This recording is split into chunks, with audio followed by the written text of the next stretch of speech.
நம்மளுடைய இந்த அரசியல் பயணத்தில் மிக மிக மிக முக்கியமான ஒரு காலகட்டத்தில் நாம் இருக்கிறோம். நான் ஏன் இதை இவ்வளோ அழுத்தமாக சொல்கிறேன் அப்படின்னா,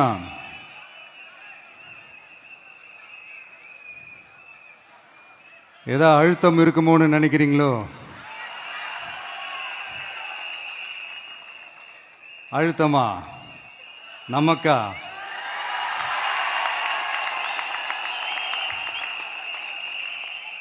இந்த அழுத்தத்துக்கெல்லாம் அடங்கி போற ஆளா இந்த ஆளு? இந்த மூஞ்சா பார்த்தா அப்படியா தெரியுது உங்களுக்கு?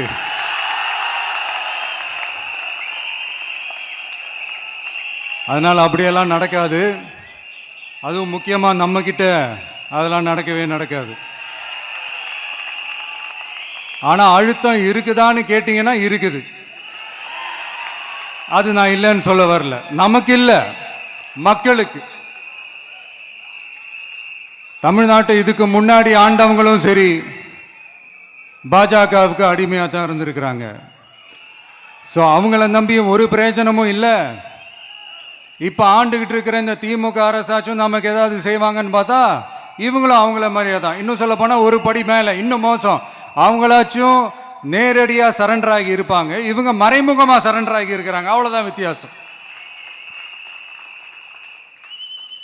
அதனால நீங்கள் பார்த்தீங்கன்னா அவங்களோட அந்த வேஷம் கலைஞ்சிடக்கூடாதுன்றதுக்காக இந்த கலராக கவர்ச்சிகரமான இந்த அறிவிப்புகள்லாம் வெளியிடுறாங்க. நோட்டீஸ் பண்ணியிருப்பீங்கன்னு நினைக்கிறேன்.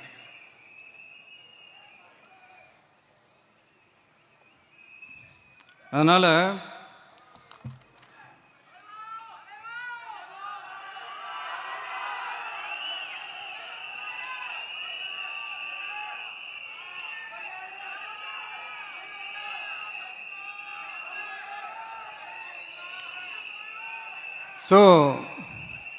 இவங்க எல்லாரும் இப்படியே இருக்கிறாங்களே, நமக்காக உண்மையாக உழைக்கிறதுக்கு யாராச்சும் வந்துட மாட்டாங்களா அப்படின்னு மக்கள் ஒரு விதமான அதை வெளியில் சொல்ல முடியாத ஒரு அழுத்தத்தில் இருக்கிற நேரம் இது.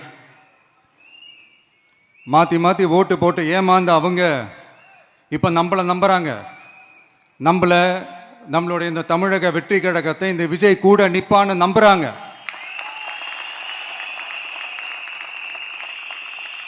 நம்மளை நம்புறவங்களுக்காக நாம நம்பிக்கையோடு இருக்கணும்ல. அப்படின்னா இது முக்கியமான, மிக மிக மிக முக்கியமான ஒரு காலகட்டம் தானே. அதனாலதான் அவ்வளோ அழுத்தமாக நான் சொன்னேன். இந்த தேர்தல், இந்த கூட்டணி, இதெல்லாம் பற்றி நிறைய இந்த ஹேஷியங்கள் ஜோஷியங்கள் எல்லாம் நடந்துகிட்டு இருக்கு இல்லையா? என்னப்பா இந்த விஜய் இப்போதான் வந்திருக்கிறாரு, இவர் கூடலாம் யார் வரப்போகிறா, அவங்க வரமாட்டாங்க, இவங்க வரமாட்டாங்க, அப்படி இப்படின்ட்டு நம்மளை பற்றி ஒரு அண்டர் எஸ்டிமேட் பண்ணிகிட்டு இருக்காங்களே. அதுனா நமக்கு புதுசாக என்ன? 30 வருஷமாக நம்மளை அண்டர் எஸ்டிமேட் பண்ணிட்டு தான் இருக்கிறாங்க. ஆனால் மக்கள் கரெக்டாக நம்மளை எஸ்டிமேட் பண்ணி ரொம்ப அழகாக, ரொம்ப அக்கறையாக, ரொம்ப தெளிவாக, ரொம்ப தீர்க்கமாக நமக்குன்னு ஒரு இடத்த கொடுத்துருக்குறாங்கல்ல. எப்படி? என் கேரியரின் உச்சமான ஒரு இடத்த கொடுத்துருக்குறாங்கல்ல. அதை இந்த நாடே பார்த்துக்கிட்டு இருக்குல்ல. ஏன் அப்படி எனக்கு அந்த இடத்த கொடுக்கணும்? ஏன்னா இந்த விஜய் நம்ம பிள்ளையாச்சே, நம்ம அண்ணனாச்சே, நம்ம தம்பியாச்சேன்னு சொல்லி அவங்க மனசுல அப்படி தோணுது. அதனாலதான் நமக்கு அப்படி ஒரு இடத்த கொடுத்து உள்ளன்போடு அள்ளி நம்மளை அரவணைச்சிக்கிட்டு இருக்கிறாங்க. அப்படி நம்மளை நம்புறவங்களுக்காக நாம உழைக்கிறதே அது ஒரு பழக்கமாகி இப்ப அதுவே என்னுடைய ஒரு ஒரிஜினல் கேரக்டராகவே மாறிடுச்சு. இத்தனை வருஷமா இருக்கிற அந்த உழைக்கிற குணம் அது எப்படி மாறும்? அதெல்லாம் மாறவே மாறாது.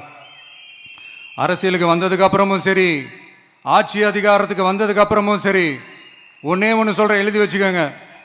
இதுக்கு முன்னாடி இருந்தவங்க மாதிரியோ இல்லை இப்போ இருக்கிறவங்க மாதிரியோ ஊழல் செய்யவே மாட்டான்.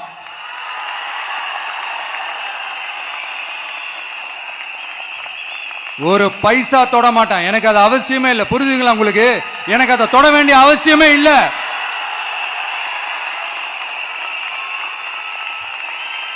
ஒரு துளி ஊழல் கரை கூட படியவே படியாது, படியவும் விட மாட்டான்.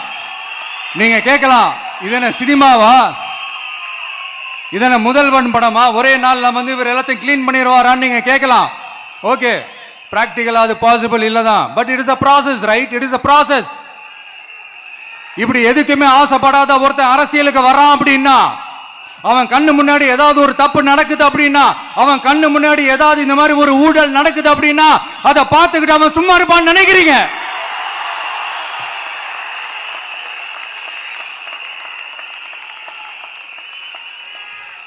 அதனால இந்த தீய சக்தியா இருக்கட்டும், இந்த ஊழல் சக்தியா இருக்கட்டும், ரெண்டு பேரும் தமிழ்நாட்டை ஆண்டவை கூடாது. அப்படிப்பட்ட இந்த கட்சிகளை உண்மையா தில்லா எதிர்க்கிற அந்த கட்ஸும் கெத்தும் நம்ம கிட்ட மட்டும்தான் இருக்கு.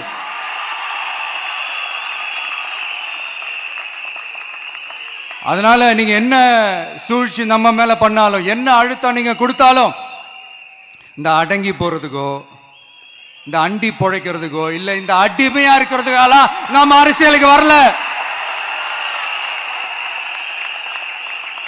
என் மண்ணுக்கும் மக்களுக்கும் யார் என்ன தீங்கு செஞ்சாலும் அதை எதிர்த்து அவங்க கிட்ட இருந்து நம்ம மக்களை பாதுகாக்கிறதுக்காக தான் நம்ம அரசியலுக்கே வந்திருக்கிறோம்.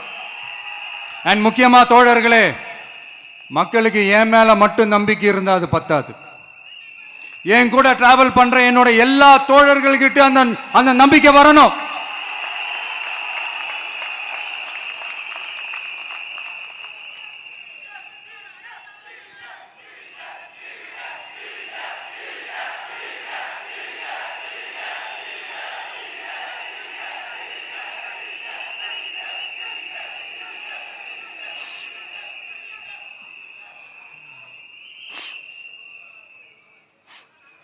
அந்த நம்பிக்கை இல்லைன்னு நான் சொல்ல வரல, இருக்குது.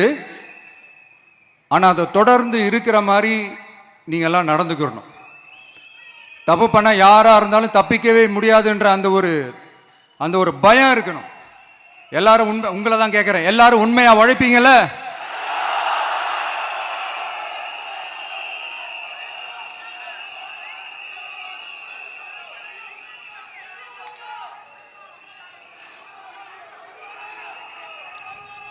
யாருக்காகவும் எதுக்காகவும் நம்மளோட அரசியல காம்ப்ரமைஸ் பண்ணிக்கவே கூடாது. செய்வீங்கல்ல?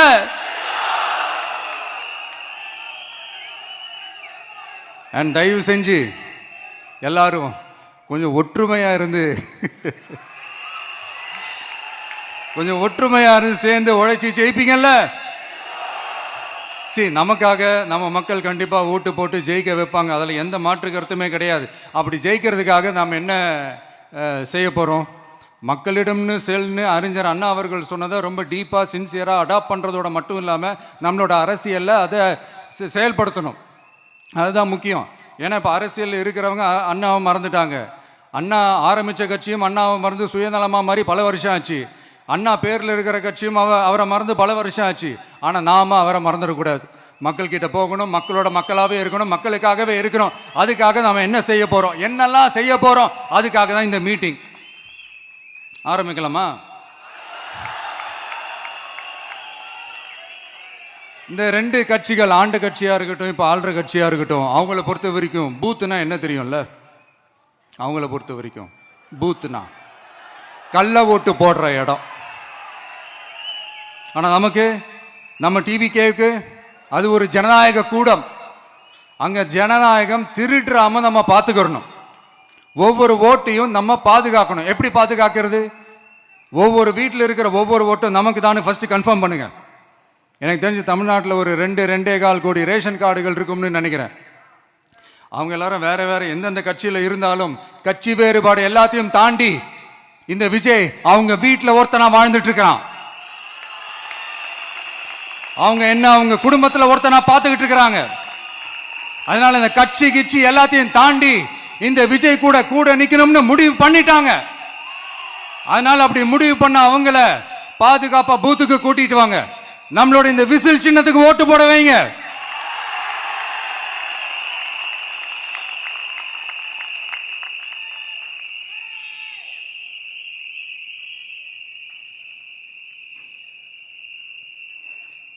ஒன்றியம், நகரம், பேரூர், பகுதி, கிளைன்னு இங்க வந்திருக்கிற நம்மள எல்லார் நிர்வாகிகளும் தான் நம்ம கட்சியினுடைய ஆணி வேர். நீங்க எல்லாரும் சுதந்திரமா செயல்படணும், சுதந்திரமா செயல்பட விடணும்.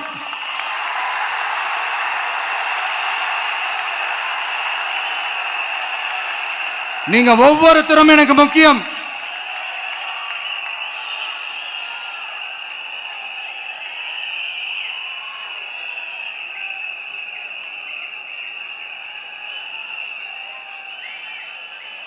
நீங்க தான் நம்மளுடைய இந்த BLAs பூத் லெவல் ஏஜென்ட்ஸோட களத்தில் நின்று வேலை பார்க்க போற ஃப்ரண்ட் லைன் வாரியர்ஸ்.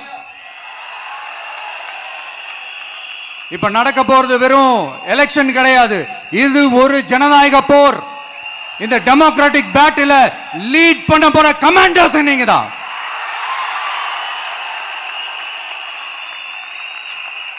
நான் ஏன் இது எவ்வளவு ஸ்ட்ரெஸ் பண்ணி சொல்றேன் அப்படின்னா, இந்த தீய சக்தி எப்படி, இந்த தீய சக்தியோட தில்லு முள்ளுலாம் உங்களுக்கே நல்லா தெரியும். முழிச்சிட்டு இருக்கும் போது முழியை தோண்டி எடுத்துட்டு போற கூட்டம். அதனால கொஞ்சம் ஜாக்கிரதையா இருக்கணும். நம்ம எலெக்ஷனுக்கு இன்னும் 3 மாசம் தான் இருக்குது, அவ்வளவு கூட இல்லைன்னு நினைக்கிறேன். இந்த 3 மாசத்துல நீங்க செய்ய போற அந்த களப்பணியில தான் நம்மளுடைய வெற்றியே இருக்குது. உங்களுக்கு இந்த விஜய் பிடிக்கும்ன்றது உண்மைனா, சத்தியம்னா, உங்களோட உழைப்புல அதை காட்டுங்க. அப்புறம் நாங்க அறிவிக்க போற வேட்பாளர்களுக்கு நீங்க உங்களுடைய முழு ஒத்துழைப்பை நீங்க கொடுக்கணும். கொடுப்பீங்க தானே?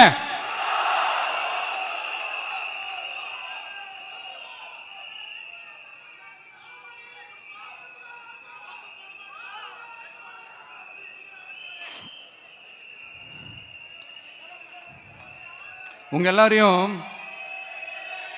ஒரு எனர்ஜைஸ் பண்ற மாதிரி உண்மையா நடந்த ஒரு கதை ஒன்று சொல்றேன்.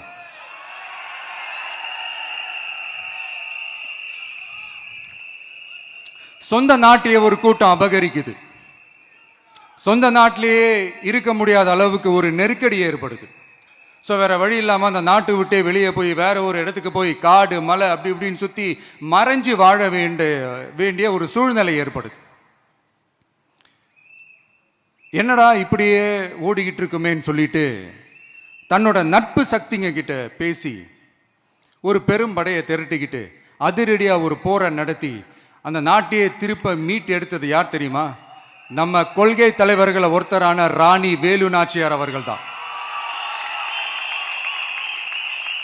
அவங்களுக்கு அந்த நட்பு சக்தியா கூட இருந்து உழைச்சது சின்ன மருது, பெரிய மருது, சையது, கார்கின்னு சொல்லிட்டு அந்த 3 பேரும் தான்.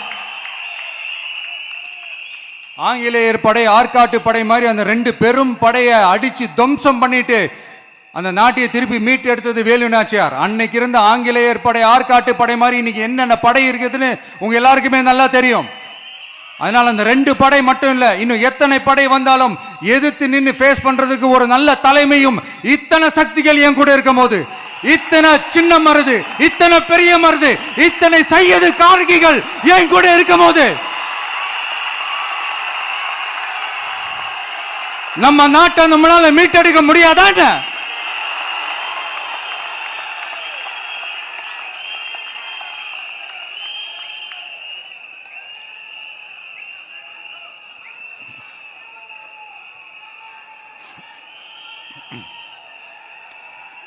அதுவும் இந்த படை, நம்மளுடைய இந்த டிவிகே படை, நட்பு சக்தி இருந்தாலும் இல்லைனாலும் தனியாவும் நின்று கெத்தா ஜெயிக்கிற அளவுக்கு ஒரு மிகப்பெரிய படை. அதுலயும் ரொம்ப முக்கியமா இன்னைக்கு இந்த கூட்டத்துக்கு வரலனாலும் நான் அந்த போர்ல நடந்த அந்த கதை மாதிரி கட்ஸான குயில்கள் நிறைந்த பெண்கள் படையும் நம்மளோட இருக்கிறாங்க. அந்த பெண்கள் படையை பார்த்துதான் அரசியல் அரங்கமே அதிர்ந்து போயிருக்குது. அதனால எல்லாரும் ஒரு நிமிஷம் எனக்காக எந்திரிச்சு நில்லுங்களேன் ப்ளீஸ். நான் சொல்றதை கொஞ்சம் ரிப்பீட் பண்ணுங்க. இந்த 2026 சட்டமன்ற தேர்தல்ல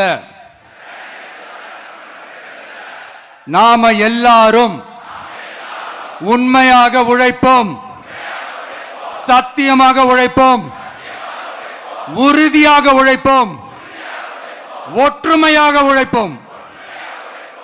Thank you. Please sit down.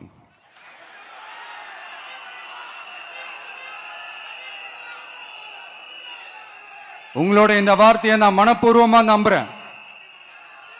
நான் ஏற்கனவே சொன்ன மாதிரி இந்த வரப்போற தேர்தல் இதுவரைக்கும் தமிழ்நாடு பார்த்திராத ஒரு வித்தியாசமான தேர்தல். நம்மளுடைய படை வரிசையும் அப்படிதான், ஒரு பவர் பேக்ட் ஃபோர்ஸ். இவ்வளவு நாள் இதை நாம மட்டும்தான் சொல்லிக்கிட்டு இருந்தோம். இப்போ கொஞ்சம் கொஞ்சமா அதை வெளியில சொல்ல ஆரம்பிக்கிறாங்க. என்னடா இந்த விஜய் கூட இருக்கிற ஃபோர்ஸை பார்த்தா சாதாரண ஃபோர்ஸ் மாதிரி தெரியல, மிலிட்ரியோட பெரிய ஃபோர்ஸா இருக்குது, வரப்போற எலெக்ஷனை கணிக்கவே முடியல, அப்படி இப்படின்னு சில குரல்கள்லாம் கேட்க ஆரம்பிக்குது. கணிக்கவே முடியலன்னு அவங்க வேணா சொல்லலாம், ஆனா மக்கள் ஆல்ரெடி கணிச்சு முடிச்சுட்டாங்க. அவங்க மனசை நல்லா புரிஞ்சு வச்சிருக்கிற நமக்கு அது நல்லாவே தெரியும். அதனால இந்த எலெக்ஷன் ரிசல்ட்டுக்கு அப்புறம் இந்த தீய சக்தி கிட்ட இருந்தோம், இந்த ஊழல்வாத அடிமை சக்தி கிட்ட இருந்தோம், தமிழ்நாட்டை மீட்டுட்டோம்னு உறுதியா அறிவிப்போம். அதுல எந்த மாற்று கருத்தும் கிடையாது. அதனால என் நெஞ்சில் குடியிருக்கும் தோழர்களே, தோழிகளே, உங்களோட நான் இருக்கேன், நம்மளோட நம்ம மக்கள் இருக்கிறாங்க. இதுக்கு மேல என்ன வேணும்? கான்பிடண்டா இருங்க, நல்லதே நடக்கும், வெற்றி நிச்சயம். மீண்டும் சந்திக்கும் வரை நன்றி, வணக்கம். தமிழக வெற்றி கழகத்தின் வெற்றி தலைவர், தர்மத்தாயின் தவ புதல்வன், தலைவரின் பொற்கரங்களால் ப்ளீஸ் சார், ப்ளீஸ் சார்.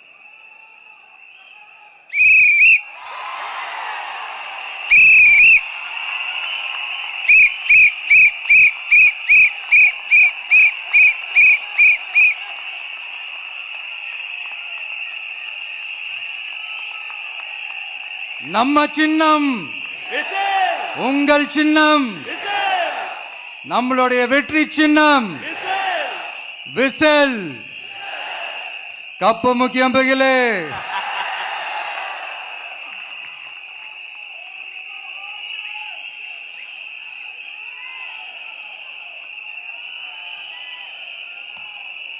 நம்முடைய வெற்றி சின்னத்தை வரலாறு படைக்க போகிற தமிழக வெற்றி கழகத்தின் சின்னத்தை வெற்றி தலைவர் அவர்கள் இப்போது உங்கள் முன்னால் இதோ அறிமுகம் செய்கிறார்.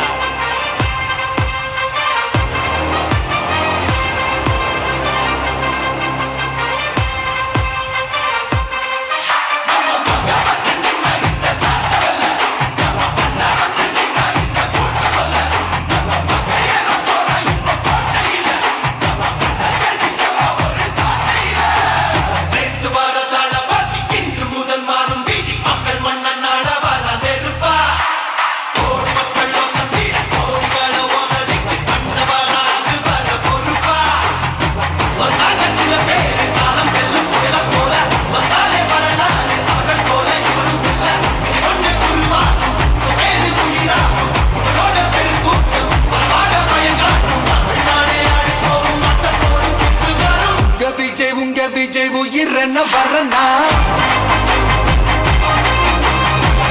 விஜய் உங்க விஜய் அவன் குரல் தான்.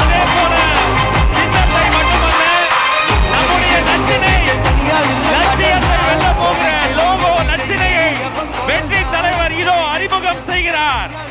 வீட்டுக்கு வீடு, வீதிக்கு வீதி, ஊர் முழுக்க உலகம் முழுக்க புதிய சரித்திரம் படைக்க போகிற தமிழக வெற்றி கழகத்தினுடைய தேர்தல் பரப்புரை லட்சினை வெற்றி சின்னம் விசையோடு இதோ